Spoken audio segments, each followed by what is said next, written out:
భూయో భూయో నమామ్యహం.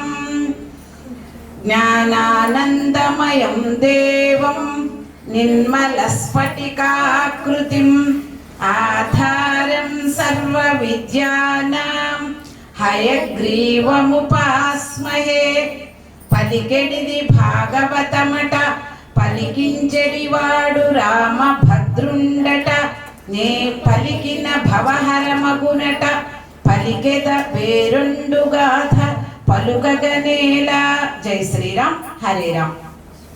మనం కొద్ది రోజులుగా భాగవత కథను శ్రవణం చేస్తున్నాం.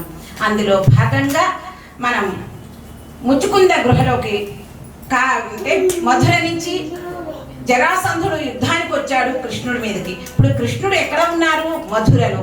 మధురలో ఉగ్రసేనుని రాజుగా చేసి తను అంటే తన ఆధ్వర్యంలో ఆయన రాజుగా చేసి తన ఆధ్వర్యంలో పరిపాలన జరుగుతుంది. ఆ సమయంలో ఒకేసారి కాలయవనుడు 3 కోట్ల మంది సైన్యంతో యుద్ధానికి వచ్చాడు. అదే సమయంలో మధుర మీదకి ఈయన జరాసంధుడు కూడా యుద్ధానికి వచ్చాడు సైన్యాన్ని తీసుకొని. ఇద్దరిని ఒకేసారి యుద్ధానికి వస్తే ఎలా? మనం ఒకరితో పోరాడుతుంటే ఇంకొకళ్ళు మన బంధువుల్ని ఏదన్నా అపకారం చేస్తారేమో, ముందు మన వాళ్ళందరినీ కాపాడుకోవాలని చెప్పి శ్రీకృష్ణ పరమాత్మ ద్వారకా నగరాన్ని నిర్మించమని చెప్పి విశ్వకర్మకు చెప్తే సముద్రం మధ్యలో ఎవరికి తెలియకుండా చాలా అద్భుతమైనటువంటి బంగారు గోడలతో ఉన్నటువంటి నిర్మితమైనటువంటి ఒక అద్భుతమైన భవనాన్ని, ఒకటి కాదు అందరికీ సరిపడినటువంటి ఎన్నో భవనాన్ని ద్వారకలో నిర్మింపజేశాడు.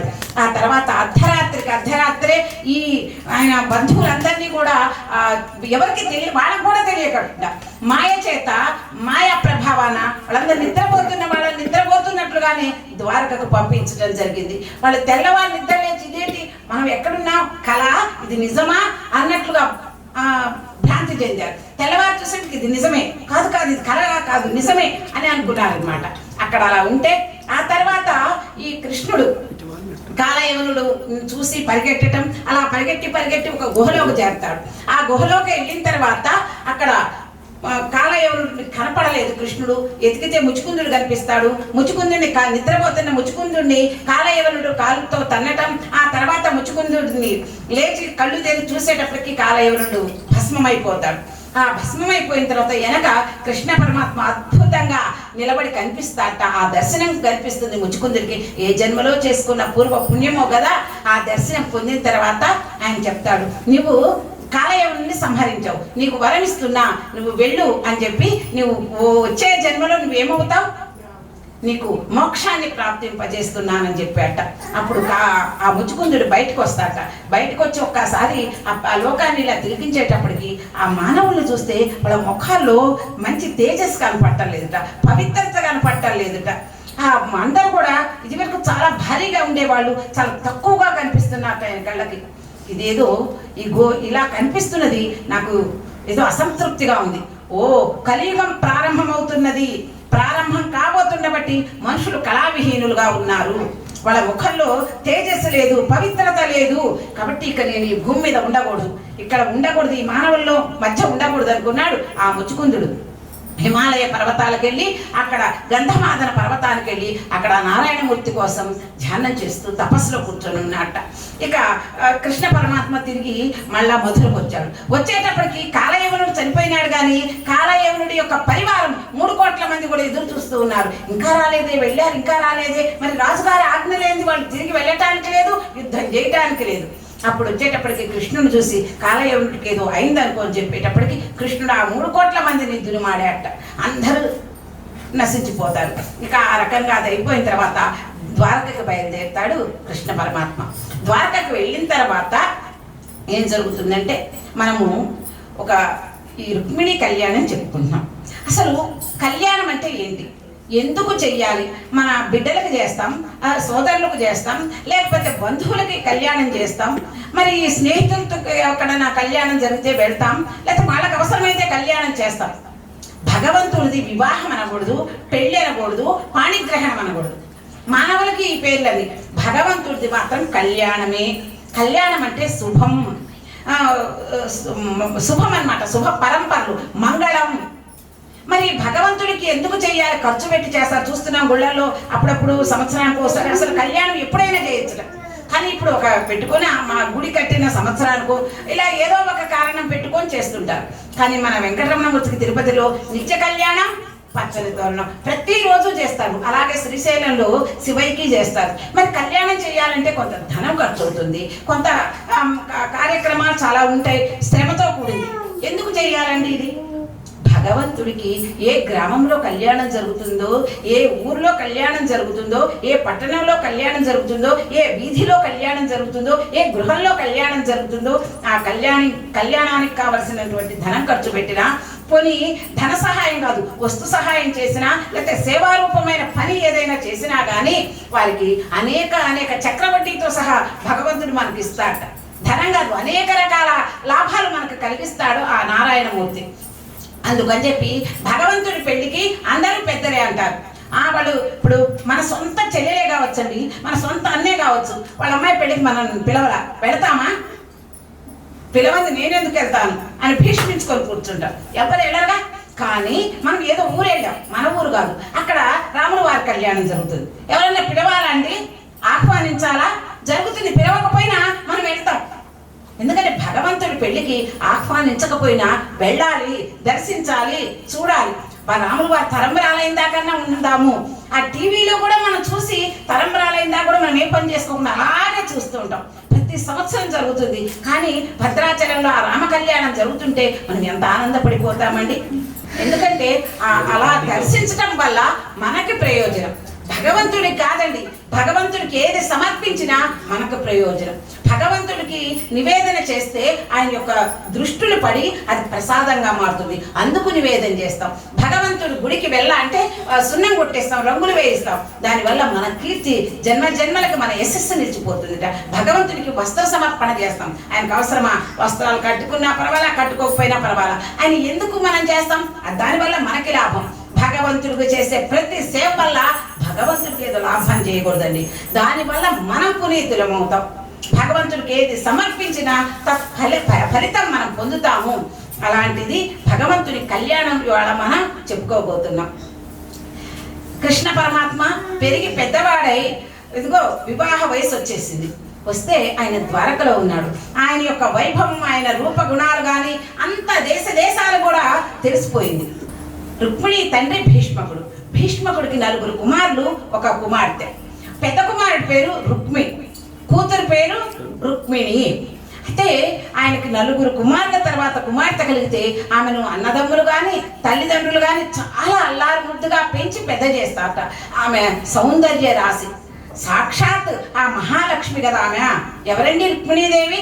ఆయనకి అనపాయని. ఆయన ఏ జన్మ ఎత్తినా ఆమె మళ్ళీ కూడా ఆయన భార్య కావాలి, ఎప్పుడు ఒక్క క్షణం కూడా వదిలి ఉండదుట. అందుకని ఆమె రుక్మిణిగా జన్మించింది, పట్టమహిష అన్నమాట. అయితే అలాంటి మహాలక్ష్మి గనక ఆమె సౌందర్యానికి కొద్దివే ఉంది. ఆయన మహారాజు కుమార్తె, ఆమె పెరిగి పెద్దదైంది. ప్రతిరోజు కూడా భీష్మకుడు చాలా మంచివాట. ప్రతిరోజు కూడా అన్ని దేశాల వాళ్ళు ఆయన దగ్గరకు, ఆయన చక్రవర్తి వస్తుంటారు. వచ్చినప్పుడల్లా ఏవో విశేషాలు చెప్తారు కదా. అదిగో ఫలానా రాజ్యంలో ఇలా ఉంది, ఫలానా రాజ్యంలో ఇలా ఉంది, ఫలానా రాజ్యంలో ఇలా ఉంది, అన్ని విశేషాలు చెప్పినప్పుడు వచ్చిన వాళ్ళందరూ ఏది చెప్పినా చెప్పకపోయినా కృష్ణుడి గురించి చెప్తూ ఉంటారట. ఈమె చిన్నపిల్ల కదా, వాళ్ళ నాన్నతో పాటు చిన్నప్పటి నుంచి కూడా ప్రతిరోజు వాళ్ళ నాన్న పక్కనే కూర్చునేదిట. చక్కగా ఆయన సింహాసనం మీద కూర్చుంటే ఆయనకి ఇష్టం, పక్కన కూర్చునే పెట్టుకునేవాడు. ప్రియమైన కుమార్తె కదా, ఆయన అన్నీ చెప్తుంటే ఆమె కూడా వింటూ ఉంటుంది. వచ్చిన వాళ్ళందరూ కూడా ఆయనతోటి అబ్బా మరి గోకులంలో కృష్ణుడని ఆయన అవతరించాడు. ఆయన ఎంత మంచివాడంటే, అసలు ఎంత చక్కని వాడంటే గోకులం మొత్తం కూడా ఆయన ఆరాధిస్తుంది, అర్చిస్తుంది. సాక్షాత్ వైకుంఠవాసునే పుట్టాడా అనిపిస్తుంది. వాళ్ళకి తెలియదు, కానీ వాళ్ళు అలా చెప్తున్నారు. భగవంతుడే పుట్టినట్లుందయ్యా, అసలు చిన్నపిల్లవాడు పురిట్లో నుంచే రాక్షస వధ చేస్తున్నాడు, అది మానవులు చేసేవి కాదు. ఆయన రూపలావణ్యాల గురించి వర్ణిస్తున్నారు. ఆయన సౌందర్యమే కాదు, ఆయన కళ్యాణ గుణాల గురించి కూడా వర్ణిస్తున్నాడు. ఆయన చేసిన వీరత్వాన్ని గురించి వర్ణిస్తున్నారు. అనేక రకాలుగా రోజు వర్ణిస్తుంటే ఈమె వింటూ ఉంది. ఈమె మనసులో చిన్నతనం నుంచి ఆయన మీద ప్రేమ, ఆ రూపాన్ని ఊహించుకుంటుంది. వాళ్ళు చెప్తుంటే ఆయన వీరత్వాన్ని ఊహించుకుంటుంది, ఆయన కళ్యాణ గుణాన్ని ఊహించుకుని అబ్బా అతను నాకు భర్త కావాలి, అతన్నే చేసుకోవాలి, నాకు అతను తప్ప నేను ఇంకెవరిని చేసుకోనని అప్పటి నుంచి హృదయంతో ఆమె ఆరాధిస్తుంది, ఆయన్ని అర్చిస్తుంది, పూజిస్తుంది. మనసులోనే ఆమె ప్రేమించింది, భక్తితో ఆరాధిస్తున్నది అనమాట. అలా అయిన తర్వాత ఆమె యుక్త వయస్కురాలైంది. యుక్త వయస్కురాలైన తర్వాత వెనక రాజులు ఏం చేసేవాళ్ళు అంటే ఒక్కొక్కరు ఒక్కొక్క రీతిలో వివాహం చేసేవాళ్ళు, ఒక్కొక్కరు నిర్ణయించి చేసేవాళ్ళు, చాలా మంది స్వయంవరాన్ని చాటేవాళ్ళు, ఒక్కొక్కరు ఒక్కొక్క పద్ధతిలో చేసేవాళ్ళు. అయితే ఈయన ఏం చేశాడంటే వీళ్ళ తమ్ముడు, వీళ్ళ పెద్ద కుమారుడు ఉన్నాడు కదా, అంటే రుక్మిణి అన్న, పెద్దన్న అనమాట, ఆయన పేరు పేరే రుక్మి. ఆయన ఏం చేసేవాడంటే ఆయనకి చెల్లెలంటే అపరిమితమైన ప్రేమ, కానీ కృష్ణుడు అంటే పెద్ద ఇష్టం ఉండదు. ఆయన ఏమనుకున్నాడంటే తన శిశుపాలుడు అంటే చాలా ఇష్టంట. ఆయన్ని శిశుపాలుడికి ఇచ్చి మా కుమార్తెను వివాహం చెయ్యాలని ఈయన మనసులో ఇష్టమయ్యి శిశుపాలుడికి ఇచ్చి చేద్దామని వాళ్ళ నాన్ని ఒప్పిస్తారు. కానీ ఈమెకి ఇష్టం లేదు. ఈమె మనసు ఎప్పుడో కూడా ఆ కృష్ణుడితో ముడిపడిపోయింది. కృష్ణుడిని ఆరాధిస్తున్నది కదా, ఆయన తప్ప ఎవరిని ఊహలో కూడా ఊహించుకోలేదు. ఆ మాట కూడా ఆమె చెవులకు ఎవరన్నా ఫలాని శిశుపాలుని చేసుకుంటావని ఆయన చెయ్యాలంటే సీసం కరిగించి చెవులో పోసినట్లు అనిపించేదిట, అంత బాధ అనిపించేదిట. ఎందుకంటే ఇన్ని ఊహించుకుంటూ ఉంది కదా, ఇంకా ఎలాగూ. అయితే వీళ్ళందరూ తండ్రిని ఒప్పిస్తే తండ్రి కూడా ఆమె ఇష్టం తెలుసు, కానీ కొడుకులందరూ కూడా ఆ శిశుపాలునికి ఇచ్చి వివాహం చేయాలనుకున్నారట. అనేటప్పటికీ ఈమె మానసిక వేదన పొందుతుంది. మరి ఆడపిల్ల ఇదివరకు వచ్చి బయటపడి నాన్న నాకు ఫలానా ఆయన ఇష్టం, నేను వివాహం ఆయన చేసుకుంటా, ఈయనంటే నాకు ఇష్టం లేదని పూర్వం చెప్పేవాళ్ళు కాదు. తల్లిదండ్రులు ఏది నిర్ణయిస్తే వాళ్ళే. కనీసం పెళ్లి చూపులు కూడా ఉండవండి. ఇప్పుడు మనకు అంతా మారిపోయింది. కానీ ఆ పెళ్లి కుమార్తె తల్లిదండ్రులు చూడరు, పెళ్లి కుమారుడి తల్లిదండ్రులు కూడా వెళ్ళి చూడరు. పెళ్లి కూతుర్ని పెళ్లి కుమారుడు తల్లిదండ్రులు, పెళ్లి కూతురు తల్లిదండ్రులు పెళ్లి కుమారుని చూడరు. మరి ఎలా తెలుస్తుంది అంటే వాళ్ళ ఇంటి పురోహితులు వెళ్ళి చూస్తారట. చూసి ఆహా మన ఈ అమ్మాయికి తగినటువంటి ఆ రూపము, గుణాలు, ఆ భక్తి, మరి వాళ్ళ కుటుంబంలో ఉన్నటువంటి, ఇప్పుడు వాళ్ళు ఇదివరకు పూర్వం ఏం ఆలోచించేవాళ్ళు అంటే వాళ్ళ కుటుంబం ఎంత పెద్దది, బాగా బంధుత్వం ఉందా, వాళ్ళకి అత్తమామలు ఉన్నారా, అన్నదమ్ములు ఉన్నారా, తోడికోడళ్ళు ఉన్నారా, పాడి పంట ఉందా, అసలు వాళ్ళ వంశం చరిత్ర ఎలాంటిది, వంశ చరిత్రను చూసి పిల్లనిచ్చేవాళ్ళుట. ఇప్పుడు ఏమంటున్నారు అంటే మంచి పెద్ద కుటుంబం, సమష్టి కుటుంబం ఉంటేనే చూసి పిల్లనిచ్చేవాళ్ళుట. అలాంటి కుటుంబంలో మెలిగిన అమ్మాయికి అన్ని పద్ధతులు, బాధలు, బాంధవ్యాలు అన్నీ తెలుస్తాయి, మంచిగా నడుచుకుంటుంది అని చెప్పేసి అలాంటి కుటుంబాన్ని ఎతికించి చేసేవాళ్ళుట. కానీ ఇప్పుడు వాళ్ళు పెళ్లి సంబంధానికి వెళితే అడుగుతున్నారనమాట, అమ్మా అబ్బాయికి అత్తగారు లేరా, ఆ ఒక పాయింట్, మామగారు కూడా లేరండి, ఆహా 2 పాయింట్లు, ఆడబిడ్డరండి, అయ్యో ఆడబిడ్డలు లేరండి, ఆ మాట ముందే చెప్తాం అనుకో, ఓహో ఫుల్ 3 మార్కులు వాళ్ళు. మరి బాబు మా అమ్మాయికి మరుదులు ఏమైనా ఉన్నారా, ఒక్కడే, అబ్బా అట్లయితే మాత్రం మేము గ్యారెంటీ అండి ఇచ్చి చేస్తాం, ఆస్తిపై ఎవ్వరు లేరు కదా ఇచ్చి చేస్తామంటున్నారు. ఎవరు ఉండకూడదు ఇప్పుడు రోజులు. పూర్వం అలా ఎంతమంది ఉంటే ఉమ్మడి కుటుంబంగా అంత ఇష్టంగా ఇచ్చి చేసేవాళ్ళుట. ఎందుకంటే ఇప్పుడు పని ఉండదు, ఎవరు లేకపోతే అలా భావిస్తున్నారు. కాబట్టి ఈ రుక్మి ఆ శిశుపాలునే ఇచ్చి చేయాలనుకున్నాడు. కానీ ఈమె మనసు వేదన పడుతుంది. మరి తండ్రికి చెప్పలేదు, అన్నకి చెప్పలేదు, తల్లికి చెప్పలేదు. ఎలా భగవంతుడినే వేడుకుంటుందిట. వేడుకుంటూ ఆఖరికి ఆమె ధైర్యం చేస్తుంది. ఇక కొద్ది రోజులు దగ్గరకు వచ్చేసింది. నిర్ణయించాడు, శిశుపాలుడికి చెప్పారు, ఇదిగో ముహూర్తాలు పెట్టుకున్నారు, ఎన్నో రోజు అని చెప్పి దగ్గర పడుతుంది ముహూర్తం. ఈమె వేదన వర్ణనాతీతం. ఏ విధంగా కృష్ణుడికి తెలియజేయాలి, నిజంగా అసలు కృష్ణుడు కూడా నన్ను ప్రేమిస్తున్నాడో లేదో, నేను మనసులో ఆయన్ని భావిస్తున్నా, ఆయనే వివాహం చేసుకోవాలని నేను అనుకుంటున్నా, మరి ఆయన ఇష్టపడకపోతే అది తప్పే కదా, ఎలా అని చెప్పేసి ఆమె ఆలోచించి ఒక నిర్ణయానికి వచ్చింది. ఇక పెళ్లి ముహూర్తం దగ్గరకు వచ్చేస్తుంది, ఆ పెళ్లి రోజు దగ్గరకు వస్తుంది. అందుకని చెప్పి ధైర్యం చేసి ఒక లేఖ రాసిందిట. లేఖ రాసి అక్కడ ఇంటి పురోహితుడు సద్బ్రాహ్మణుడు ఆయన్ని పిలిచి ఆయనకు నమస్కరించి వేడుకొందిట. నాకు ఈ తల్లికి తండ్రికి ఎవరికి చెప్పలేకపోయినా వాళ్ళ ఇంటి పురోహితుడికి బ్రాహ్మణోత్తముడికి చెప్పిందిట, నేను కృష్ణుని ప్రేమిస్తున్నా, ఆయన ఎందే నా మనసు లగ్నమైపోయింది, ఆయన తప్ప నా శరీరాన్ని ఎవరు స్పృశించడానికి కూడా నాకు ఇది లేదు, నేను శిశుపాలుని వివాహం చేసుకోను, ఈ విషయం మాత్రం కృష్ణుడికి నీవే చెప్పి నాకు నా ఈ బాధను తొలగించాలని చెప్పి ఆయన వేడుకుందిట. అప్పుడు ఆయన ఈమె యొక్క సద్గుణాలు తెలుసు, ఈమె యొక్క శిశుపాలుడు ఎలాంటి వాడో తెలుసు, ఆయనకి కృష్ణుడు ఎలాంటి వాడో తెలుసు, రుక్మిణి ఎలాంటిదో తెలుసు. కాబట్టి ఈమె కృష్ణుడికే చెందాలి, వీళ్ళకి చెందకూడదు శిశుపాలుడికి అని అనుకున్నాడు. అనుకోని పాపం అతి శ్రమ పడి ఆయన ఆ కృష్ణుడు దగ్గరికి ద్వారకు వెళ్తాడు.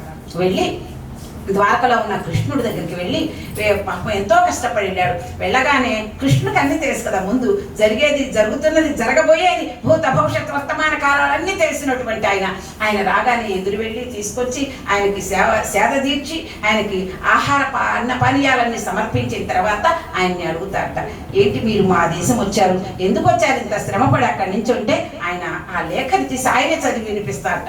ఆ బ్రాహ్మణోత్తముడే కృష్ణుడికి చదివి వినిపిస్తారట. ఏమని రాస్తున్నామంటే, దేవదేవ పురుషోత్తమ, నువ్వు సాక్షాత్ నీ యొక్క రూపలావణ్యాలు, నీ కళ్యాణ గుణాలు, రూపలావణ్యాల కన్నా ముఖ్యం నీ గుణాలు, నీ వీరత్వము అన్నీ నేను విని ఉన్నాను. చిన్నప్పటి నుంచే నీ గుణాలు విని నా మనసు నీ ఎందే నిమగ్నమైంది. నిన్నే నా పతిగా భావించా, నిన్నే ఆరాధిస్తున్నా, నీవు తప్ప నాకు ఇంకో వేరే గతి లేదు.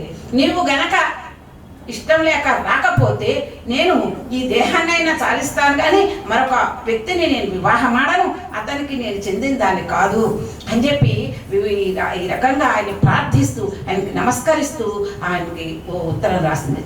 ఆ ఉత్తరాన్ని చదివిన తర్వాత వెంటనే ఆలస్యం చేయకూడదు. ఇక ఒక రోజు 2 రోజులు ఉంది. తెల్లవారేటప్పటికి ఈ బ్రాహ్మణోత్తముని కూడా రథం మీద ఎక్కించుకొని, అప్పటికి ఆయనకు తెలుసు ఆయన రెడీలోనే ఉన్నాడు, వార్త వస్తుందని ఎక్కించుకొని తెల్లవారేటప్పటికి ఆ ఊరు చేరాట.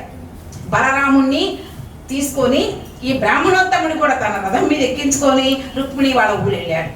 ఊరు వెళ్తే ఆయన వచ్చాడు అని చెప్పి తెలిసి రాజులందరూ వచ్చారు.